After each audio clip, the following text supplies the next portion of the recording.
Let's solve the game those पे of matrix. यहाँ पे मैट्रिक्स हमें 4x4 की दे रखी है, क्योंकि वो जो पहले क्वेश्चन था वो 3x3 मैट्रिक्स का था, तो एक लेंथी क्वेश्चन भी हम करके दिखाते हैं यहाँ पे। तो ये 4x4 की मैट्रिक्स है, 4 रो है इसमें और 4 ही कॉलम है। ठीक है, तो सबसे पहले जो स्टेप फर्स्ट है वो क्या है कि रो में आपको मिनिमम एलिमेंट चूज करना है। तो इस फर्स्ट रो में मिनिमम एलिमेंट क्या है 3, और उस पर क्या करना है आपको सर्किल करना है। सेकेंड रो में मिनिमम एलिमेंट क्या है 2, थर्ड रो में मिनिमम एलिमेंट क्या है 0, और फोर्थ रो में मिनिमम एलिमेंट क्या है 0 0। दो आ रहे हैं तो दोनों पे आपको सर्किल करना है। ठीक है, फिर क्या करेंगे, जो कॉलम है उसमें आपको हाईएस्ट एलिमेंट लेना है। हाईएस्ट नंबर क्या है यहाँ पर 4, इसमें हाईएस्ट नंबर 2 आ रहे हैं 4 और 4, दोनों पे आपको इनक्लोज करना है। फिर थर्ड रो में थर्ड कॉलम में जो हाईएस्ट एलिमेंट है वो 4 4 2 टाइम्स आ रहे हैं, इसमें हाईएस्ट एलिमेंट 8 है। तो कोई भी हमें यहाँ पे सैडल पॉइंट नहीं मिल रहा है, तो आप लिख सकते हैं नो सैडल पॉइंट। कोई भी सैडल पॉइंट नहीं आ रहा है। सैडल पॉइंट नहीं आ रहा है मतलब कोई भी ऐसा नंबर ऐसा नहीं है, कोई भी नंबर ऐसा नहीं है जिसपे सर्किल भी हो और इनक्लोज भी हो। क्लियर? तो हम क्या लिखेंगे, अब देखो जो फर्स्ट रो का एलिमेंट है ये वाले, ये सारे किससे लेस देन इक्वल टू है थर्ड रो के एलिमेंट से। ठीक है, सारे ही सारे, क्योंकि अगर हम फोर्थ रो लेते, फोर्थ रो में ये नंबर बड़ा हो गया, ये छोटा हो गया है ना, ये नंबर बड़ा फिर ये नंबर छोटा, तो हम यहाँ पे क्या देखते हैं जो थर्ड रो है इसके सारे के सारे एलिमेंट बड़े हैं और फर्स्ट रो के एलिमेंट सारे के सारे छोटे हैं। तो हम क्या लिखेंगे, every element of row first, every element of row third less than equal to करके। ठीक है, तो जो पहले आ गया है वो क्या हो जाएगा, एलिमिनेट हो जाएगा, मतलब डोमिनेट हो जाएगा। क्लियर? और वैसे भी हमें याद रखना है, आप रो को एलिमिनेट कर रहे हैं मतलब डोमिनेट कर रहे हैं, या कॉलम को डोमिनेटेड कर रहे हैं, तो हमेशा आप ऊपर से करेंगे या इधर साइड से करेंगे। बीच का कोई भी रो या कॉलम आपको रिमूव नहीं करना है। क्लियर? तो यहाँ लिखेंगे so first row is dominated by the third row. जो फर्स्ट रो है वो डोमिनेट हो रही है थर्ड वाली रो से। किसके पॉइंट ऑफ व्यू से, यहाँ पे रो की बात हो रही है तो रो के लिए आएगा ए, और जैसे यहाँ पे कॉलम आ रहा है, कॉलम को अगर हम डोमिनेटेड करेंगे तो लिखेंगे पॉइंट ऑफ व्यू, बी के पॉइंट ऑफ व्यू से। क्लियर? तो जब हमने फर्स्ट रो को डोमिनेट कर दिया तो सिर्फ 3 रो बचेंगे। यहाँ पर 3 रो को ऐसे लिख लिया, फर्स्ट रिमूव होगी तो यहाँ पे लिखेंगे second third fourth, second third fourth लिख लिया, और ये सेम आ जाएगा first second third fourth. Clear? इसमें भी यही वाला प्रोसेस करेंगे, क्या करेंगे, सर्किल लगाएंगे या इनक्लोज लगाएंगे। तो फर्स्ट रो देखिए, फर्स्ट रो में जो मिनिमम एलिमेंट है उस पर सर्किल करेंगे। सेकंड रो में मिनिमम एलिमेंट क्या है 0, थर्ड रो में मिनिमम एलिमेंट क्या है 0 0। क्लियर? फिर क्या करेंगे, फर्स्ट कॉलम में जो हाईएस्ट एलिमेंट है 4, सेकंड कॉलम में जो हाईएस्ट एलिमेंट है 4 4, थर्ड कॉलम में हाईएस्ट एलिमेंट 4, फोर्थ कॉलम में हाईएस्ट एलिमेंट 8। तो यहाँ पे भी हमें कोई सैडल पॉइंट नहीं मिला। सैडल पॉइंट मिलते ही ये क्वेश्चन आपका पार्ट 2 का हो जाएगा। फिर आपको पार्ट 2 में से, जैसे पार्ट 2 में मैंने बताया था वीडियो में, उसकी तरह से आपको सॉल्व करना है। क्लियर? तो यहाँ पे हमें सैडल पॉइंट नहीं मिल रहा है तो यहाँ पे भी लिखेंगे no saddle point. Saddle point नहीं फाइंड हो रहा है हमें, और फिर सैडल पॉइंट फाइंड नहीं हो रहा तो यहाँ पे भी हम क्या देखेंगे, कोई सा भी कॉलम, ऐसा कुछ जरूरी नहीं है कि रो के बाद कि कॉलम ही हटेगा। वैसे मोस्टली क्वेश्चन में ये हो रहा है कि रो के बाद कॉलम और फिर कॉलम के बाद रो रिमूव हो रही है। देखो, लेकिन यहाँ पे क्या हो रहा है, कॉलम के बाद फिर से कॉलम रिमूव है, तो ऐसा कुछ जरूरी नहीं है कि रो के बाद कॉलम और कॉलम के बाद रो को रिमूव करेंगे। ठीक है, तो अब हम क्या देखते हैं कि जो फर्स्ट कॉलम के एलिमेंट थे वो किससे ग्रेटर है, थर्ड कॉलम के एलिमेंट से। देखो ये सेम ही आ रहे हैं, सेम भी आ सकते हैं या क्या हो सकता है ग्रेटर देन इक्वल टू भी आ सकते हैं, ये दोनों इक्वल आ रहे हैं। तो लिखेंगे element of column first greater than equal to. यहाँ पर ग्रेटर देन नहीं है तो आप इक्वल टू भी लिख सकते हैं। ठीक है, element of column third, so first column is dominate. यहाँ पे फर्स्ट कॉलम लिखा हुआ है, यहाँ पे फर्स्ट कॉलम लिखा हुआ है पहले, तो फर्स्ट कॉलम को हमने डोमिनेट कर दिया किसके कॉलम से, थर्ड वाले कॉलम से। अब कॉलम की बात हो रही है तो इसलिए यहाँ पे आएगा बी, ये बी के पॉइंट ऑफ व्यू से।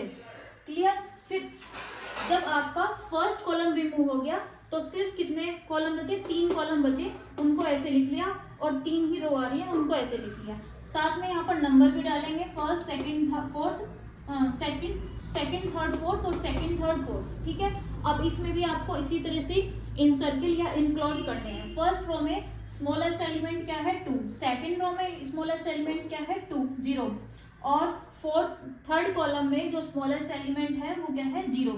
फिर कॉलम में देखना है हाईएस्ट एलिमेंट 4, यहाँ पे भी 4, सेकंड कॉलम में हाईएस्ट एलिमेंट 4, थर्ड कॉलम में हाईएस्ट एलिमेंट 8। क्लियर। यहाँ पे भी हमें कोई सैडल पॉइंट नहीं मिल रहा है, मतलब कोई भी नंबर ऐसा नहीं है जिसके पास सर्किल भी हो और इनक्लोज भी हो, तो यहाँ लिखेंगे नो सैडल पॉइंट। यहाँ पे भी हमें सैडल पॉइंट नहीं मिल रहा है।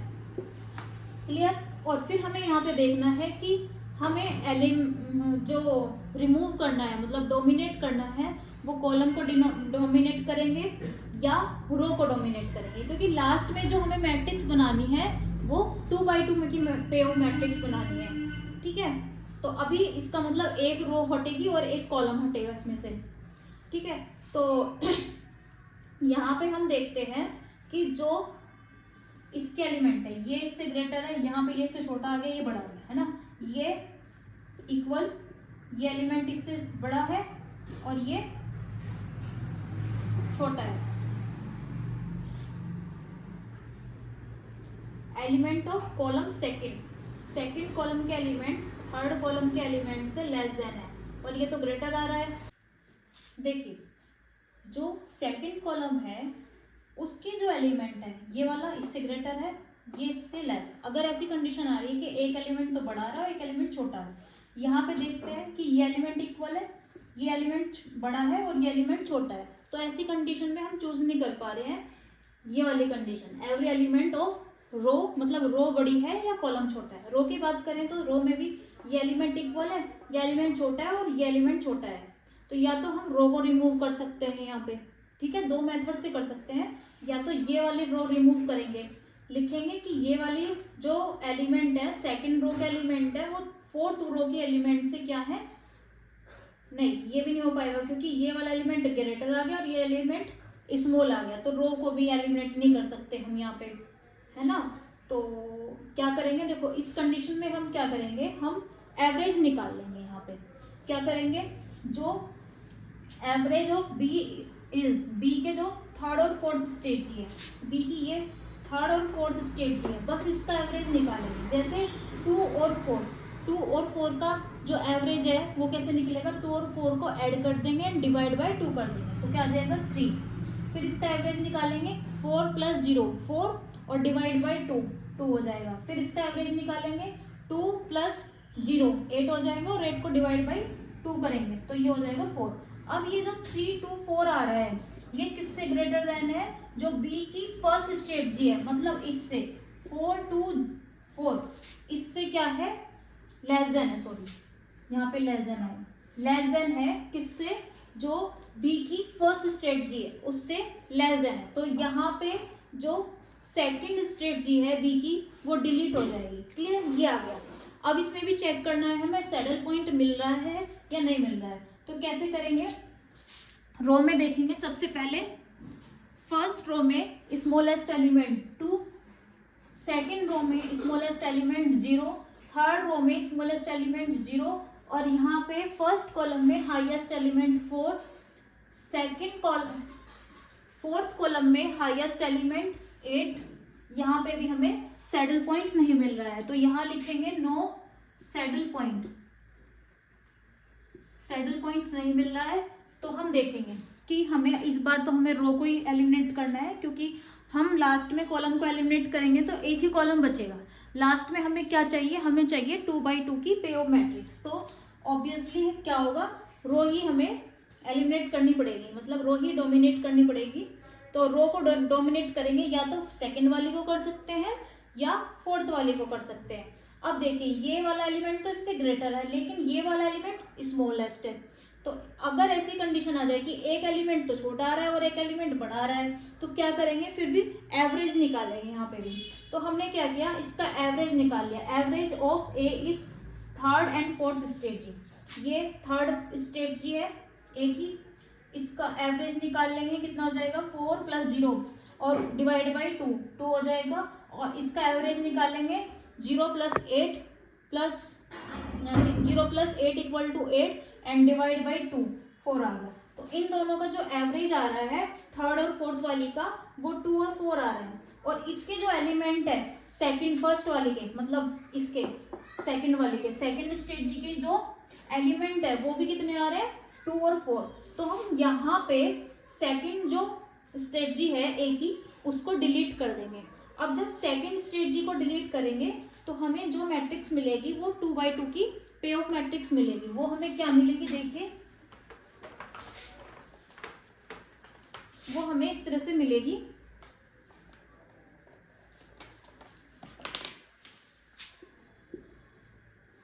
4 0 0 8। ठीक है, सेकंड रिमूव होगी, यहाँ लिखेंगे थर्ड एंड फोर्थ, और यहाँ पे भी क्या लिखेंगे, थर्ड एंड फोर्थ। यहाँ पे लिखेंगे प्लेयर बी और यहाँ पे लिखेंगे प्लेयर ए। क्लियर, ये क्या चीज है, ये है A11 की वैल्यू, फिर A11 की वैल्यू आ रही है 4, और A12 की वैल्यू आ रही है 0, A21 की वैल्यू आ रही है 0 और A22 की वैल्यू आ रही है 8। अब क्या करेंगे, x1 x2 y1 y2 और b की वैल्यू फाइंड करेंगे। तो देखिए कैसे करेंगे फाइंड। जो x1 की वैल्यू है वो कैसे निकालते हैं, फॉर्मूला लिखेंगे पहले, ये वाला फॉर्मूला लिखना जरूरी है, ऐसे साइड में सारे फॉर्मूले नहीं लिखेंगे, पहले फॉर्मूला लिखेंगे, फिर लिखेंगे इनकी वैल्यू पुट कर देंगे यहाँ पे 8 - 0 अपॉन में क्या आएगा, इसको इसमें ऐड करेंगे 4 + 8 माइनस इसको इसमें ऐड करेंगे 0 + 0, तो ये हो जाएगा 8/12। तो इसको 4 से कट कर देंगे, ये हो जाएगा 2/3। फिर इसी तरह से x2 की वैल्यू फाइंड करेंगे। x2 की वैल्यू क्या होती है, 1 - x1। क्लियर, तो ये क्या हो जाएगा 1 - 2/3 1/3। तो यहाँ पे x1 x2 की वैल्यू आ गई है। इसके बाद निकालेंगे y1 y2 की वैल्यू। y1 की वैल्यू कितनी हो जाएगी, जब y1 की वैल्यू निकालेंगे तो क्या करेंगे, इसको इसमें से माइनस करेंगे 8 - 0 और अपॉन में यही आएगा। क्लियर, 4 + 8 माइनस 0 + 0, तो ये हो जाएगा 8/12। तो ये भी आ जाएगा 2/3। और इसी तरह से y2 की वैल्यू भी यहाँ पे क्या आएगी 1/3।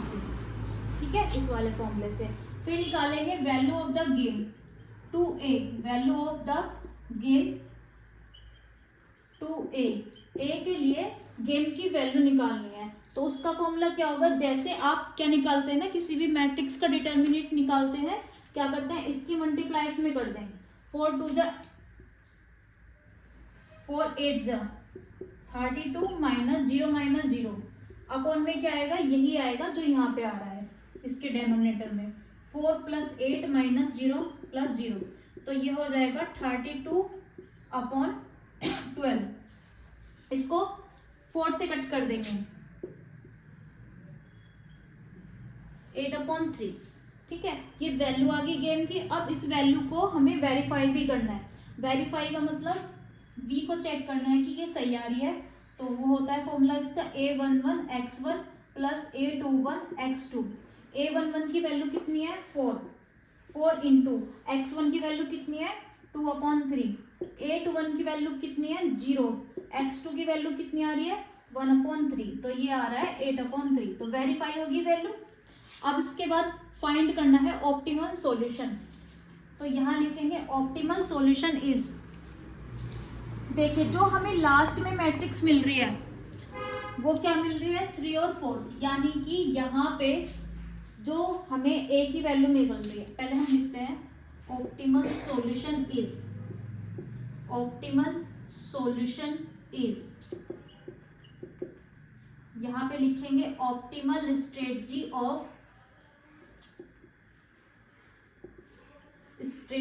For player A. प्लेयर ए के लिए स्ट्रेटजी क्या होगी, जो प्लेयर ए की बात चल रही है, तो रो की बात चल रही है, मतलब फर्स्ट रो और सेकंड रो रिमूव हो गया है यहाँ पे, तो 0 0। टोटल एलिमेंट कितने होंगे, मैट्रिक्स जो सबसे शुरू में दे रखी थी आपको, ये 4x4 की मैट्रिक्स थी, ठीक है। तो यहाँ पर टोटल कितने एलिमेंट होंगे, 4 एलिमेंट होंगे, 2 0 हो गए, और यहाँ पे किसकी वैल्यू आएगी, x1 की, यहाँ पे किसकी वैल्यू आएगी, x2 की। तो x1 की वैल्यू कितनी आ रही थी, 2/3, और x2 की वैल्यू कितनी आ रही है, 1/3। फिर इसी तरह से फाइंड करेंगे optimal strategy for player B. Player B में यानी कि कॉलम की बात हो रही है, ठीक है। यहाँ पे फर्स्ट कॉलम और सेकंड कॉलम रिमूव हो गया, तो फर्स्ट एंड सेकंड एलिमेंट कितने आएंगे, 0 0। क्लियर, मतलब ये एक तरह से जो आ रहा है ना वो ये x3 की वैल्यू आ रही है एक्चुअली में, ठीक है। और यहाँ पे वैल्यू आ रही है x4 की, ये वैल्यू आ रही है y3 की, और ये वैल्यू आ रही है y4 की। क्लियर, इसको आप सही कर लेना, वैसे फॉर्मूला ये होता है, ठीक है। यहाँ पे ये x3 की वैल्यू है, ये x4 की, फिर यहाँ वैल्यू रखेंगे y3 की और y4 की। y3 की वैल्यू कितनी आ रही थी, 2/3, और y4 की वैल्यू कितनी आ रही है, 1/3। तो 3 आंसर आ गए यहाँ पे। एक तो गेम की जो वैल्यू है 8/3, पहला आंसर ये है, सेकेंड आंसर ये है स्ट्रेटजी फॉर ए, ये आंसर सेकेंड है, और थर्ड आंसर है स्ट्रेटजी फॉर बी। क्लियर, तो आई होप आपको ये वीडियो पसंद आई होगी। तो अगर वीडियो पसंद आई है तो वीडियो को लाइक करें, चैनल पर अगर आप नए हैं चैनल को सब्सक्राइब करें, और ये वीडियो ज़्यादा से ज़्यादा अपने फ्रेंड्स को शेयर करिए। जो बीएससी 5th सेम के स्टूडेंट्स हैं उनका जो पेपर सेकंड है उसमें ये सबसे लास्ट वाला चैप्टर है गेम थ्योरी का चैप्टर नंबर 3 है। जो वो बुक है वो कंबाइंड है, उसमें मतलब नंबर थ्योरी और गेम थ्योरी। तो मैंने नंबर थ्योरी के भी कई लेक्चर दे रखे हैं, आप जाके वहाँ पर प्लेलिस्ट में देख सकते हैं मेरी। और जो एमएससी सेकंड सेम के स्टूडेंट्स हैं उनकी एक बुक होती है सेकंड सेम में, ऑपरेशन रिसर्च, तो ऑपरेशन रिसर्च का भी ये पार्ट है, तो वहाँ पे भी आप जाके गेम थ्योरी देख सकते हैं। वहाँ का जो एमएससी का और बीएससी का जो करने का प्रोसेस है सेम यही प्रोसेस है। Clear, okay.